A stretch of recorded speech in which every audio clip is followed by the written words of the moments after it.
Eh bien, une réaction bien sûr de satisfaction. C'est le fruit d'un travail qu'on a commencé depuis un certain temps. Les concitoyens de la 3e circonscription ont eu à juger de 2 candidatures. C'est sur la mienne que 53% se sont reportés. Ils ont cru en un projet, en des convictions et en une volonté d'améliorer la vie de nos concitoyens en étant députés. Vous faites sensiblement le même score que Claude Darcios en 2007, mais dans le contexte actuel, finalement, on pouvait s'attendre à ce que vous fassiez plus. Est-ce que la résistance, finalement, de Madame Caravel vous a surpris ? Elle ne m'a pas surpris. Quand vous analysez un petit peu les résultats, ce n'est pas étonnant. Compte tenu de la fin de campagne qui a dû rameuter, il faut le dire, les voix du Front National.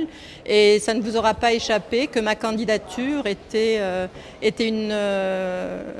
aussi particulière et elle a dû s'exprimer de cette façon. Cela étant dit, moi ça me rassure sur la France, ça me rassure sur cette France que nous voulons, une France solidaire, une France pour tous, une France qui rassemble et non pas une France qui divise. Et je pense que la candidature de Madame Caravel, qui était celle de l'UMP, elle a regroupé aussi certaines voix qui, au contraire, appellent à la division. Et ça n'est pas la mienne.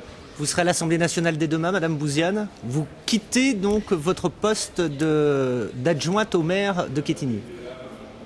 Je m'y suis engagée, je ne serai plus adjointe, mais je resterai conseillère municipale, puisque je trouve que c'est important de garder aussi les pieds sur le terrain.